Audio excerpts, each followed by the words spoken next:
O desejado de todas as nações. Capítulo 37. Os primeiros evangelistas. Este capítulo se baseia em Mateus capítulo 10, Marcos capítulo 6, versos 7 a 11 e Lucas capítulo 9, versos 1 a 6. Os apóstolos eram membros da família de Jesus e haviam-no acompanhado em suas jornadas a pé através da Galiléia. Tinham compartilhado de suas labutas e fadigas, haviam-lhe escutado os discursos, andado e conversado com o Filho de Deus, e de suas instruções diárias tinham aprendido a trabalhar pela elevação da humanidade. Ao atender Jesus às vastas multidões que se lhe aglomeravam em torno, os discípulos o assistiam, ansiosos de lhe obedecer às ordens e aligeirar-lhe o trabalho. Ajudavam a pôr em ordem o povo, a levar os enfermos ao Salvador e a promover o conforto de todos. Observavam os ouvintes interessados, explicavam-lhes as Escrituras e trabalhavam por várias maneiras para seu benefício espiritual. Ensinavam o que tinham aprendido de Jesus e obtinham dia a dia rica experiência. Necessitavam, porém, adquiri-la também no trabalho sozinhos.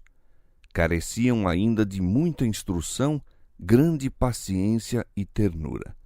Agora, enquanto se achava em pessoa com eles, para indicar-lhes os erros e aconselhá-los e corrigi-los, enviou-os o Salvador como seus representantes. Enquanto tinham estado com ele, muitas vezes ficaram os discípulos desconcertados pelos ensinos dos sacerdotes e fariseus, mas tinham levado suas perplexidades a Jesus. Este lhes expunha as verdades escriturísticas em contraste com a tradição. Assim, lhes havia fortalecido a confiança na palavra de Deus, libertando-os também em grande parte do temor dos rabis e de sua escravidão à tradição. No preparo dos discípulos, o exemplo do Salvador fora muito mais eficaz que só por si qualquer doutrina. Ao serem separados dele, todo olhar e palavra e entonação lhes acudia à memória.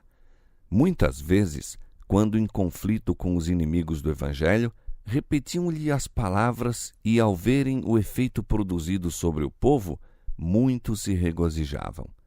Chamando os 12 para junto de si, Jesus ordenou-lhes que fossem 2 a 2 pelas cidades e aldeias.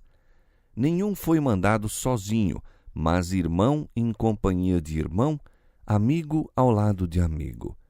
Assim se poderiam auxiliar e animar mutuamente, aconselhando-se entre si e orando um com o outro, a força de um suprindo a fraqueza do outro. Da mesma maneira enviou ele posteriormente os 70. Era o desígnio do Salvador que os mensageiros do Evangelho assim se associassem. Teria muito mais êxito a obra evangélica em nossos dias, fosse esse exemplo mais estritamente seguido. A mensagem dos discípulos era a mesma de João Batista e do próprio Cristo. É chegado o reino de Deus. Não deviam entrar com o povo em discussão quanto a ser ou não ser Jesus de Nazaré o Messias, mas deviam fazer, em seu nome, as mesmas obras de misericórdia que ele realizara. Ele lhes ordenou: curai os enfermos, limpai os leprosos, ressuscitai os mortos, expulsai os demônios. De graça recebestes, de graça dai. Durante seu ministério, Jesus empregou mais tempo em curar os doentes do que em pregar. Seus milagres testificavam a veracidade de suas palavras, de que não viera destruir, mas salvar. Sua justiça ia adiante dele e a glória do Senhor servia-lhe de retaguarda. Aonde quer que fosse, precedia-o a fama de sua misericórdia. Por onde havia passado, regozijava-se na saúde os que tinham sido objeto de sua compaixão e experimentavam as forças recém-adquiridas. Multidões se lhes apinhavam em torno para ouvir de seus lábios as obras que o Senhor realizara. Sua voz foi o primeiro som que muitos ouviram, seu nome a primeira palavra que proferiram, seu rosto o primeiro que contemplaram.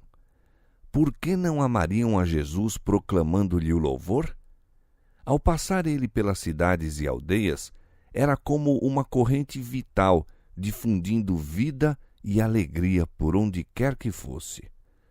Os seguidores de Cristo devem trabalhar como ele o fez. Cumpre-nos alimentar os famintos, vestir os nus e confortar os doentes e aflitos. Devemos ajudar aos que estão em desespero e inspirar esperança aos desanimados. E a nós também se cumprirá a promessa: a tua justiça irá adiante da tua face e a glória do Senhor será a tua retaguarda. Isaías 58, verso 8. O amor de Cristo, manifestado em abnegado serviço pelos outros, será mais eficaz em reformar os malfeitores do que a espada ou os tribunais de justiça. Estes são necessários para incutir terror aos transgressores, mas o amorável missionário pode fazer mais do que isto. Muitas vezes o coração se endurece sob a repreensão, mas se abrandará sob a influência do amor de Cristo. O missionário não somente pode aliviar os incômodos físicos, mas conduzir o pecador ao grande médico, o qual é capaz de purificar a alma da lepra do pecado. É desígnio de Deus que, mediante seus servos, os doentes, os desafortunados, os possuídos de espíritos maus, lhe ouçam a voz. Deseja, mediante seus instrumentos humanos, ser um confortador tal como o mundo não conhece. Em sua primeira viagem missionária, os discípulos deviam ir apenas às ovelhas perdidas da casa de Israel. Houvessem pregado então o evangelho aos gentios ou aos samaritanos, e teriam perdido a influência para com os judeus. Excitando os preconceitos dos fariseus, ter-se-iam envolvido em conflitos que os haveriam desanimado no princípio de seus labores.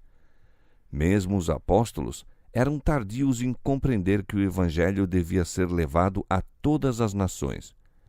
Enquanto eles próprios não fossem capazes de aprender esta verdade, não se achavam preparados para trabalhar pelos gentios. Se os judeus recebessem o evangelho, Deus intentava fazê-los seus mensageiros aos gentios. Eram, portanto, eles os que primeiro deviam ouvir a mensagem salvadora. Por todo o campo de trabalho de Cristo, havia almas despertas para as próprias necessidades, famintas e sequiosas da verdade. Chegara o tempo de enviar as boas novas de seu amor a esses anelantes corações. A todos esses deviam os discípulos ir como representantes seus.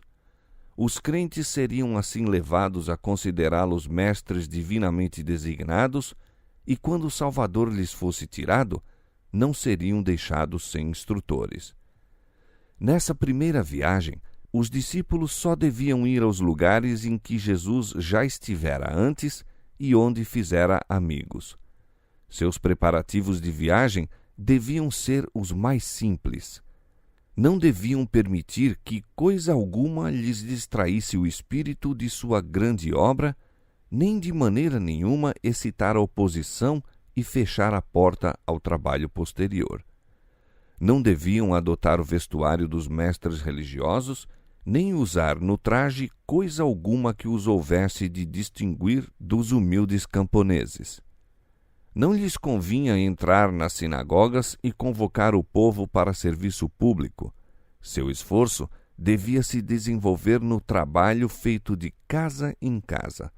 Não deviam perder tempo em inúteis saudações, nem indo de casa em casa se hospedar, mas convinha que aceitassem em todo lugar a hospitalidade dos que eram dignos, os que os receberiam de coração, como hospedando ao próprio Cristo. Cumpria-lhes entrar na morada com a bela saudação: paz seja nesta casa. Lucas capítulo 10, verso 5. Essa casa seria abençoada por suas orações, seus hinos de louvor e o estudo das Escrituras no círculo familiar. Esses discípulos deviam ser arautos da verdade para preparar o caminho ao Mestre. A mensagem que deviam levar era a palavra da vida eterna e o destino dos homens dependia da aceitação ou rejeição da mesma. Para impressionar o povo com sua solenidade, Jesus ordenou aos discípulos: se ninguém vos receber nem escutar as vossas palavras, saindo daquela casa ou cidade, sacudi o pó dos vossos pés. Em verdade vos digo que, no dia do juízo, haverá menos rigor para o país de Sodoma e Gomorra do que para aquela cidade. Então o olhar do Salvador penetra o futuro. Contempla os mais vastos campos em que, depois de sua morte, os discípulos têm de testificar dele. Seu olhar profético abrange a experiência de seus servos através de todos os séculos, até que ele venha pela segunda vez.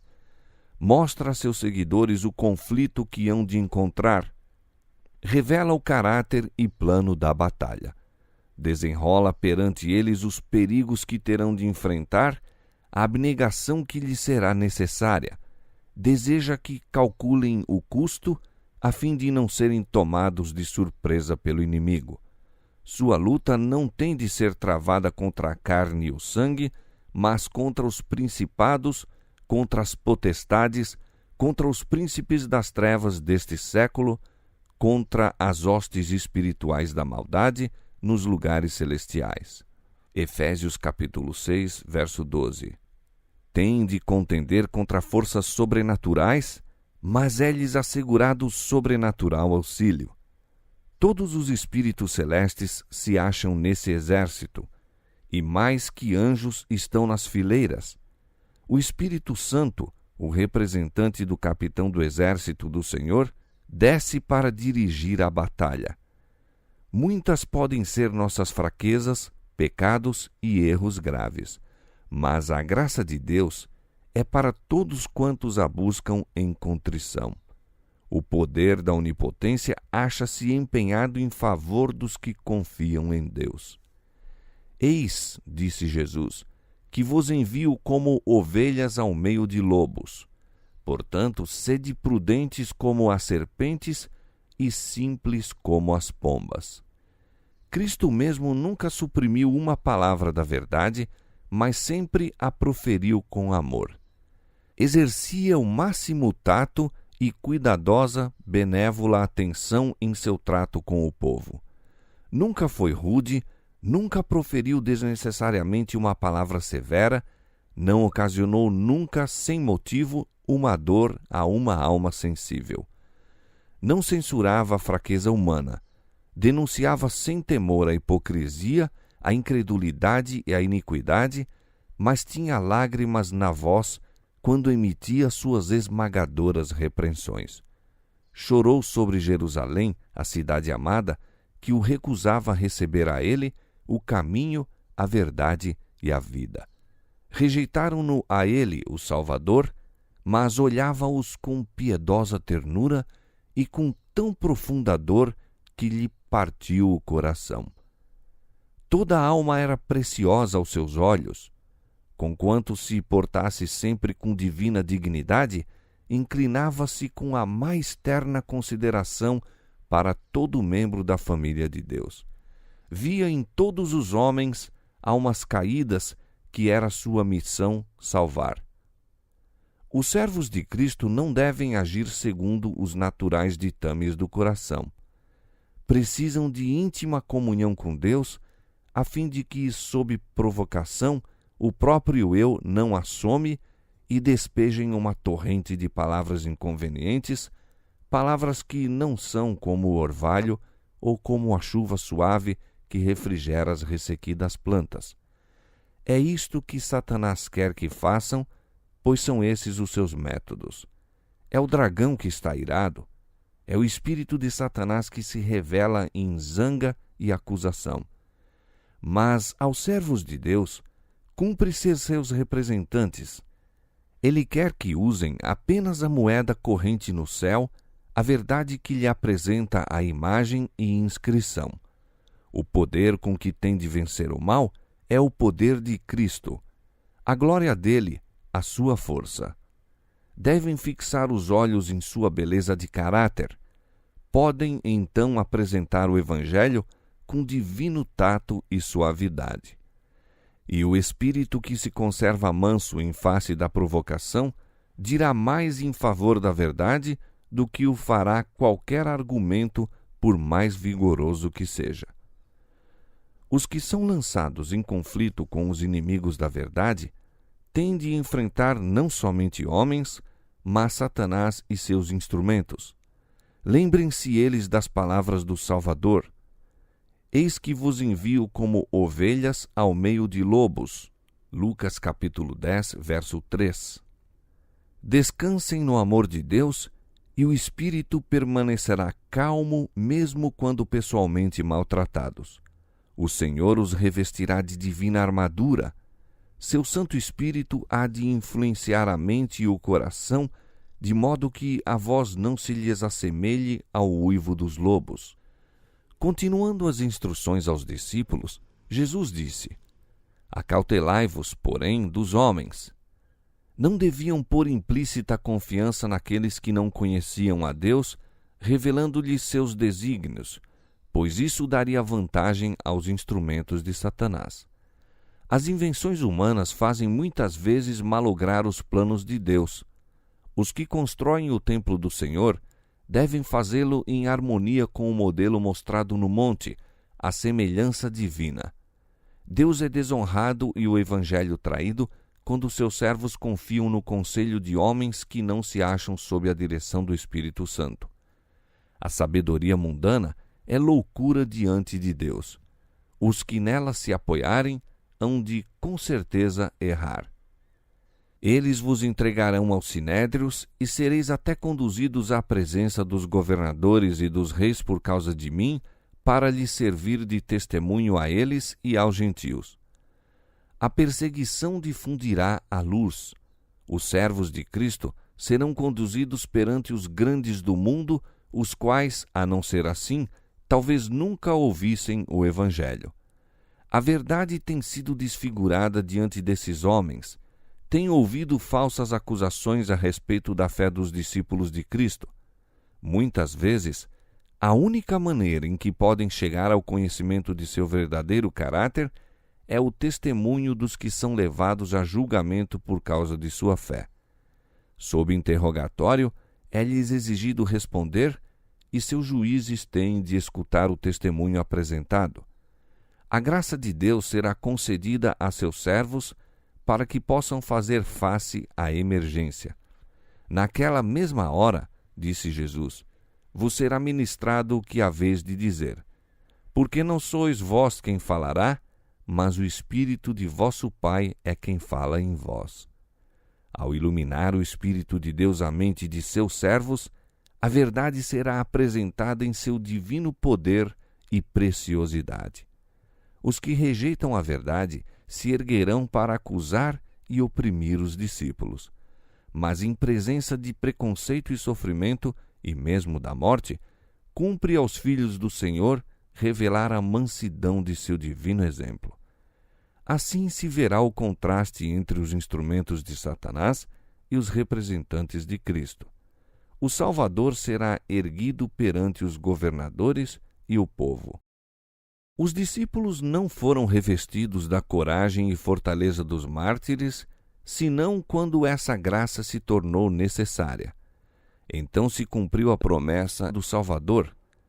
Quando Pedro e João testificaram perante o conselho do Sinédrio, os homens se maravilharam e tinham conhecimento que eles haviam estado com Jesus. Atos 4:13. Acerca de Estevão, acha-se escrito que todos os que estavam assentados no conselho, fixando os olhos nele, viram o seu rosto como o rosto de um anjo. Os homens não podiam resistir à sabedoria e ao espírito com que falava. Atos capítulo 6, versos 15 e 10. E Paulo, escrevendo a respeito de seu próprio julgamento na corte dos Césares, diz: Ninguém me assistiu na minha primeira defesa, antes todos me desampararam, mas o Senhor assistiu-me e fortaleceu-me, para que por mim fosse cumprida a pregação e todos os gentios a ouvissem, e fiquei livre da boca do leão. 2 Timóteo 4, 16 e 17. Os servos de Cristo não deviam preparar determinado discurso para apresentar quando levados a juízo. Sua preparação devia ser feita dia a dia, entesourando as preciosas verdades da palavra de Deus e robustecendo a própria fé mediante a oração. Quando levados a julgamento, o Espírito Santo lhes traria à memória as próprias verdades que fossem necessárias. Um diário e sincero esforço para conhecer a Deus e Jesus Cristo, a quem Ele enviou, traria poder e eficiência à alma. O conhecimento obtido por meio de diligente exame das Escrituras seria trazido qual relâmpago a iluminar a memória no momento oportuno. Mas se alguém houvesse negligenciado relacionar-se com as palavras de Cristo, se nunca houvesse experimentado o poder da graça na provação, não poderia esperar que o Espírito Santo lhe trouxesse à lembrança as suas palavras. Deviam servir diariamente a Deus com não dividida afeição e então confiar nele. Tão acerba era a inimizade contra o Evangelho que mesmo os mais ternos laços terrestres seriam desconsiderados. Os discípulos de Cristo seriam entregues à morte pelos membros da própria família. E odiados de todos sereis por causa do meu nome, acrescentou ele, mas aquele que perseverar até ao fim será salvo. Marcos capítulo 13, verso 13. Advertiu-os, porém, a que não se expusessem desnecessariamente à perseguição. Ele próprio deixou muitas vezes um campo de labor em busca de outro, a fim de escapar dos que lhe procuravam a vida. Quando rejeitado em Nazaré, e seus próprios concidadãos tentavam matá-lo, ele desceu a Cafarnaum, e aí o povo se admirou de seus ensinos, porque a sua palavra era com autoridade. Lucas capítulo 4, verso 32. Assim, seus servos não se deveriam desanimar diante da perseguição, mas procurar um lugar onde pudessem trabalhar ainda pela salvação de almas. O servo não é mais que seu senhor. O príncipe do céu foi chamado Belzebu, e seus discípulos serão da mesma maneira apresentados sob um falso aspecto. Seja qual for o perigo, porém, os seguidores de Cristo devem confessar seus princípios. Devem desdenhar a dissimulação. Não podem permanecer sem se expor até se certificarem de estar a salvo ao confessar a verdade. São colocados como atalaias para advertir os homens contra o perigo em que estão. A verdade recebida de Cristo deve ser comunicada franca e abertamente a todos. Jesus disse: "O que vos digo em trevas, dizei-o em luz, e o que escutais ao ouvido, pregai-o sobre os telhados."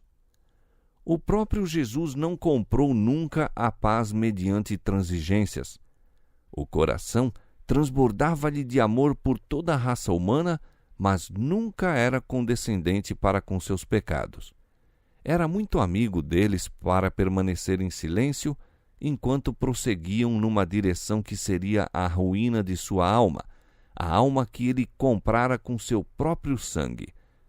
Trabalhava para que o homem fosse leal para consigo mesmo, leal para com seus mais altos e eternos interesses. Os servos de Cristo são chamados a realizar a mesma obra e devem estar apercebidos para que, buscando evitar desarmonia, não transijam contra a verdade. Devem seguir as coisas que servem para a paz, Romanos 14, 19. Mas a verdadeira paz jamais será obtida com transigência de princípios. E ninguém pode ser fiel aos princípios sem excitar oposição. Um cristianismo espiritual sofrerá oposição da parte dos filhos da desobediência. Mas Jesus recomendou aos discípulos: "Não temais os que matam o corpo e não podem matar a alma." Os que são fiéis a Deus não têm a temer o poder dos homens nem a inimizade de Satanás. Em Cristo lhes está garantida a vida eterna. Seu único temor deve ser atraiçoar a verdade, traindo assim a confiança com que Deus os honrou. É obra de Satanás encher o coração dos homens de dúvida. Leva-os a considerar a Deus um severo juiz. Tenta-os a pecar e depois a julgar-se demasiado vis para se aproximarem de seu Pai Celestial ou inspirar-lhe piedade.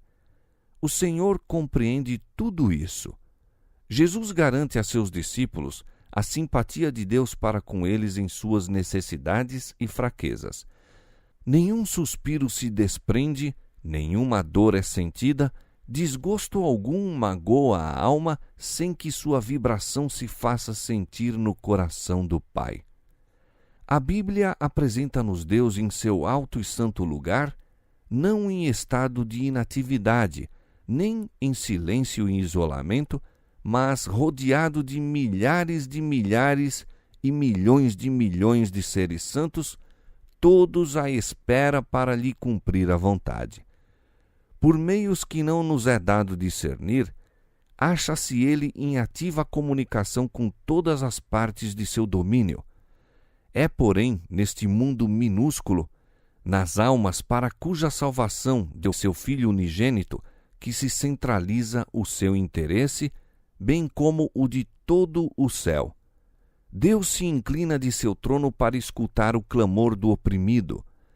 A toda sincera súplica, responde: eis-me aqui. Ergue o aflito e o oprimido.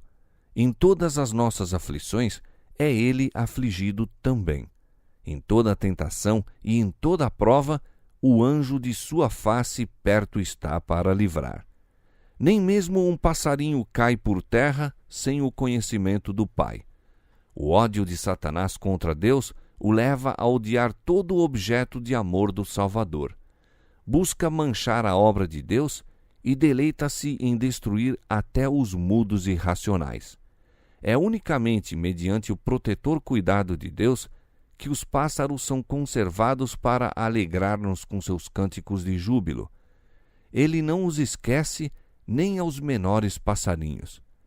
Não temais, pois, mais valeis vós do que muitos passarinhos. Jesus continua: se me confessares diante dos homens, eu vos confessarei diante de Deus e dos santos anjos. Tendes de me servir de testemunhas na terra, condutos por onde minha graça possa fluir para a cura do mundo. Assim, serei vosso representante no céu. O Pai não vê vosso caráter defeituoso, mas vos olha revestidos de minha perfeição. Sou o meio pelo qual as bênçãos do céu descerão a vós. E todo aquele que me confessa, partilhando meu sacrifício pelos perdidos, será confessado como participante na glória e alegria dos salvos. O que confessar a Cristo tem de o possuir em si. Não pode comunicar aquilo que não recebeu. Os discípulos poderiam discorrer fluentemente acerca de doutrinas, poderiam repetir as palavras do próprio Cristo, mas, a menos que possuíssem mansidão e amor cristãos, não o estariam confessando. Um espírito contrário ao de Cristo negá-lo-ia, fosse qual fosse a profissão de fé. Os homens podem negar a Cristo pela maledicência, por conversas destituídas de senso, por palavras inverídicas ou descorteses. Podem negá-lo esquivando-se às responsabilidades da vida, pela busca dos prazeres pecaminosos. Podem negá-lo conformando-se com o mundo, por uma conduta indelicada, pelo amor das próprias opiniões, pela justificação própria, por nutrir dúvidas, por ansiedades desnecessárias e por deixar-se estar em sombras. Por todas essas coisas declaram não ter consigo a Cristo. E qualquer que me negar diante dos homens, diz ele, eu o negarei também diante de meu Pai, que está nos céus. O Salvador declarou aos seus discípulos que não esperassem que a inimizade do mundo para com o Evangelho fosse vencida e sua oposição deixasse de existir depois de algum tempo. Disse: não vim trazer paz, mas espada. Esse suscitar de conflitos não é efeito do Evangelho, mas o resultado da oposição que lhe é movida. De todas as perseguições, a mais dura de sofrer é a discórdia no lar, o afastamento dos mais queridos entes da terra. Mas Jesus declara: quem ama o pai ou a mãe mais do que a mim, não é digno de mim. E quem ama o filho ou a filha mais do que a mim, não é digno de mim. E quem não toma a sua cruz e não segue após mim, não é digno de mim. A missão dos servos de Cristo é uma elevada honra, um sagrado depósito. Quem vos recebe, diz ele, a mim me recebe. E quem me recebe a mim, recebe aquele que me enviou. Nenhum ato de bondade para com eles deixa de ser reconhecido e galardoado.